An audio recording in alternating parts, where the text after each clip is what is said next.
Hi amazing people! Welcome back to my YouTube channel. So, today is a great day. May nagpo-vlog din. Kasi ngayon guys, we are on our way to Manila Ocean Park and we will be staying at Hotel H2O, which is the hotel na affiliated directly dun sa Manila Ocean Park. So, we will be sharing with you our adventure mula dun sa Hotel H2O hanggang dun sa Ocean Park mismo and dun sa mga iba pa na pwedeng puntahan sa Ocean Park ngayong 2026. So, exciting vlog to guys and samahan nyo kami. Mga pang ano to, pang yung pag matutulog na no. Oh, tapos ito yung pool na hindi functional ngayon. Ayan guys, may nangunguna ng bata. So, ito yung hi amazing people. Hi, people. Oh. Alright guys, so papasok na tayo sa Manila Ocean Park Hotel H2O. So dito tayo guys. Alright guys, so ito yung labas ng Manila Ocean Park sa drop-off area. Yan, pinapakita ko lang sa inyo para alam nyo rin. Alright, so pababa na tayo. Alright guys, so ito papunta na tayo sa entrance. So tayo ay pupunta muna sa Hotel H2O. And then bukas tayo magpupunta sa Oceanarium. So ayan, so tanungin natin yung bata. Baby, are you excited? Excited? Where are we going? Oh, nagbibilang pala siya. So, ayan, so ito yung harapan niya guys. Pwede kayong mag-purchase ng ticket dito or pwede rin kayong mag-book directly. Pero kami kasi, kami ay nag-book na sa Klook. So ayan. Ito yung Biodome guys. So nakikita na dito yung Biodome. So dun tayo guys sa Hotel H2O. Katabi niya lang yung entrance naman sa Oceanarium. So let's go! Alright guys, so Hotel H2O entrance tayo. Ayan guys, may nangunguna ng bata. So ito yung Hotel H2O entrance sa left side. Tapos ito naman, pag dumiretso ka, ito na yung papunta sa Oceanarium, sa Biodome and other yung mga other areas nila. So dito muna tayo sa Hotel H2O guys. And mag-check-in tayo dito. Oh, wala yung lobby. Saan kaya yung lobby nila? And so dito tayo. Alright guys, so dito tayo sa third floor pala yung lobby nila guys. Third floor. So check-in muna tayo. Okay guys, so pa-check-in na kami. And mag-quick room tour din tayo. First time kong makikita yung room and first time talaga na first time namin dito sa Hotel H2O. So eto na ang ating room. Room. And so yung bata yung papapasukin natin. Kelo, enter the room now. Okay, get inside. Wow.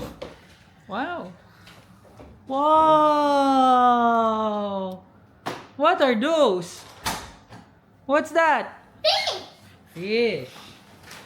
Alright, so guys, quick room tour lang. So obviously yung aqua room yung pinili namin. So may aquarium to. Itong light nitong aquarium, namamatay siya from 9 PM hanggang 6 AM.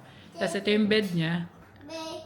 That's the bed. Tapos merong isang bedside table. May malaking mirror dito. Tapos dito naman yung TV at yung ayan, may table din dito. Work table, may phone doon. Yung controls. Tapos may mirror dito. Meron akong echo eh. Tapos dito naman sa side na to, merong ayan, may coffee creamer. May water dispenser daw sa labas. Dito yung mga clothes rack. Meron din dito hair dryer. Tapos ito yung kanyang TNB. And so may malaking mirror din dito. Faucet. Tapos meron ditong vanity mirror. Dito yung toilet. At ito yung bath. So ang ganda. Maganda tong room nila guys. And tamang-tama ito para sa family. Ayan. Enjoy talaga yung mga bata. Gaya niyan dahil dun sa view ng fish. So may feeding time sila from 1 PM to 4 PM. And may privacy curtains daw just in case lang na may mga divers na magpapakain at ayaw nyo silang makita for privacy. So magsisettle in muna kami dito guys at babalikan ko kayo kapag magsisimula na yung adventure natin sa paglabas. So stay tuned. So guys, FYI lang no, habang naglalaro pa yung bata dito sa room kasi na-enjoy niya talaga yung room. Yung lugar or yung room na napagstayan namin is medyo along yung hallway. Yung ingay sa hallway maririnig mo. So FYI lang kung gusto niyo yung medyo tahimik na room, siguro i-request nyo yun or hindi ko alam kung lahat ng room dito ay medyo maingay. Pero nag-search ako sa TikTok. Yun nga rin yung isa sa mga feedback na narinig ko mula dun sa mga nagpo-post about this hotel. So, isa pa na kailangan yung malaman is yung pagpunta namin sarado yung water park, unfortunately. So, hindi namin may enjoy yun. Although, merong may yung indoor pool yata nila tsaka yung aquajet na tinatawag, yun bukas daw siya. And multiple visits yung pwede mong gawin during your stay here sa hotel.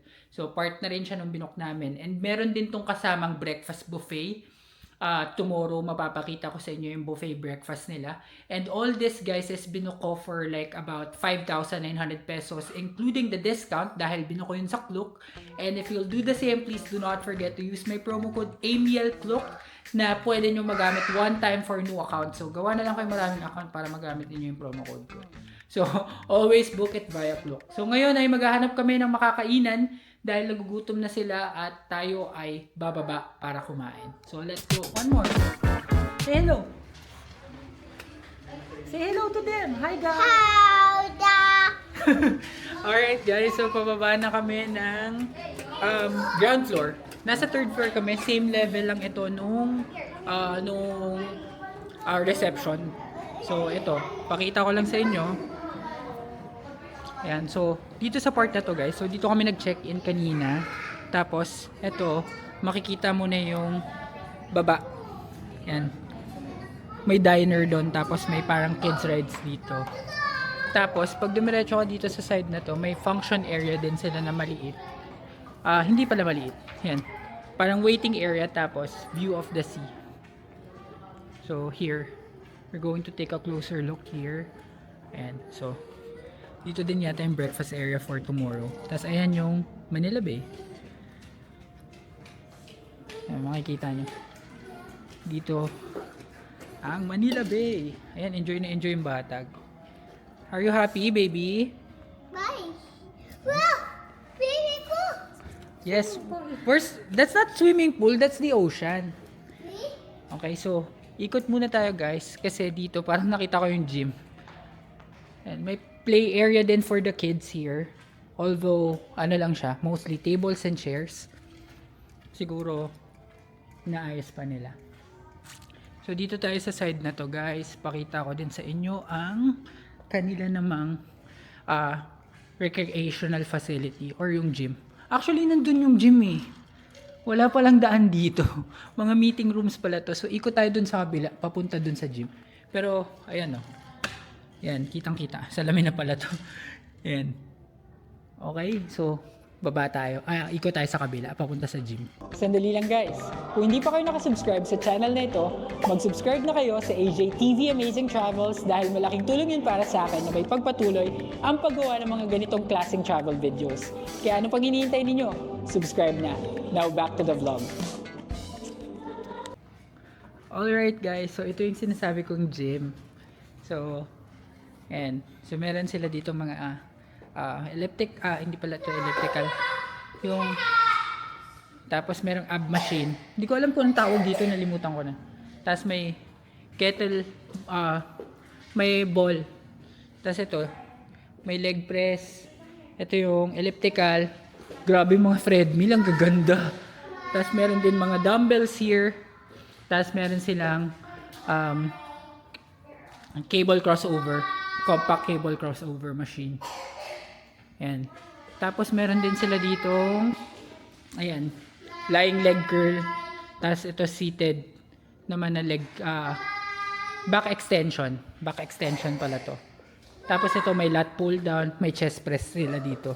So, almost complete din Almost complete din. Wala lang Smith machine. Pero parang bihira yata yung may Smith machine sa mga gym na nasa hotel. Ayan no. Merong maglalaro na naman. Paborito niya yan guys. Kahit sa gym namin. Paborito niya yung bolang yan. Yan. Kinuha na niya. Oops! Careful! Ayan, so let's go down na. Alright guys, so nandito na tayo sa ground floor. So dito yung ay sorry, yung camera ko pala. Ayan, nandito na tayo sa ground floor. Dito yung Eiffel Tower. Meron ditong ride eh. Ayan, so hindi ko alam kung operating siya ngayon, pero parang we haven't seen this na gumana or umandar so far. Siguro wala pa lang nagra-ride. Tapos dito yung claim ng mga photos. Ayan, meron ditong Quicks, parang restaurant. Tapos dito guys yung Oceanarium, yung pagpasok dun sa Oceanarium mismo. So dito naman merong Retro Grill Diner.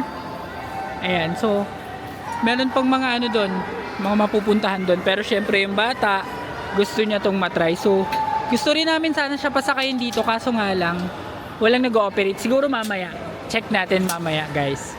Ayan guys, so dito yung Hapag, isa siyang sa mga restaurants dito. Tapos meron din ramen takog. Dito sa left side, pan ko lang, may mga games. Ayan. Ayan, may mga games oh. Parang din siya talaga. Para siyang yung sa mga EK Star City, may mga ganyan pa games. 10 tokens per play. Ayan, mga arcade games. Tapos ito is World of Creepy Crawlies. At meron daw playground doon. Oh, may nagsisigaw na ng playground. You want to go to the playground? Where's the playground? Ayan, oh, may nangunguna ng bata na gusto na mag-playground. Eh, ang hinahanap namin talaga kainan. So ito guys, dito yung Digital National Art Museum. Pwede kayo mag-book niya na combination ng Ocean Park tsaka yan sa Klook. So naghanap muna talaga kami ng kainan, pero tinutour lang din namin kayo dito. So ito is 60 minutes, 1 hour of play is 280 pesos. Guys, umakyat kami dito sa may escalator. Tapos ito yung karugtong niya.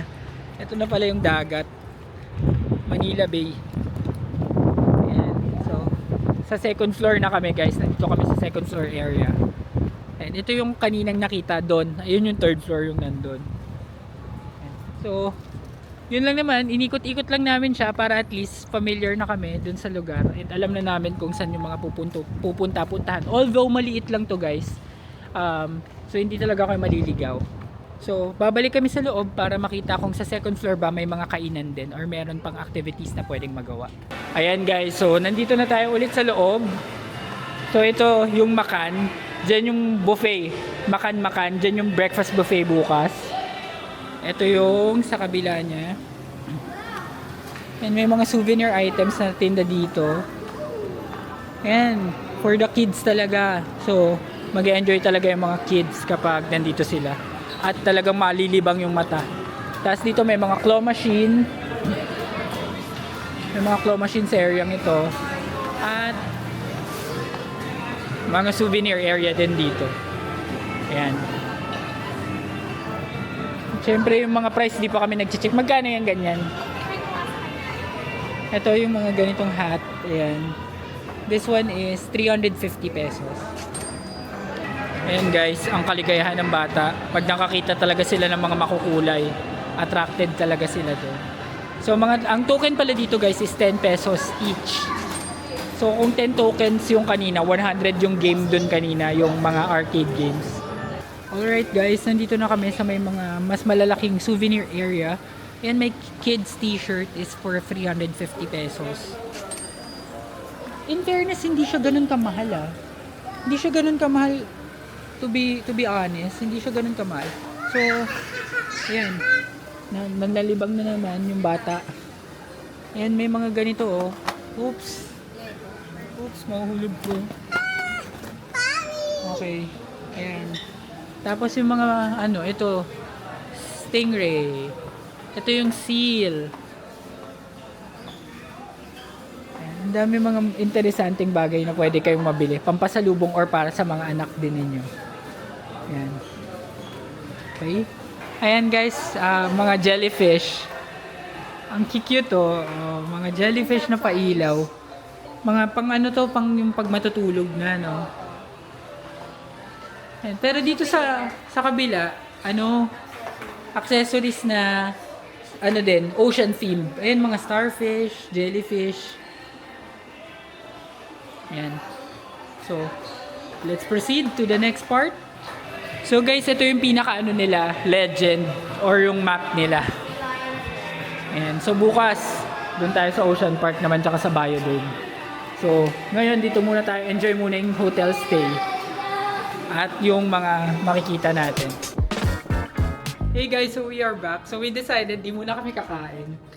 Kasi ang mamahal ng kainan dito guys. Grabe, parang 500 isang meal. So mag-swimming muna kami.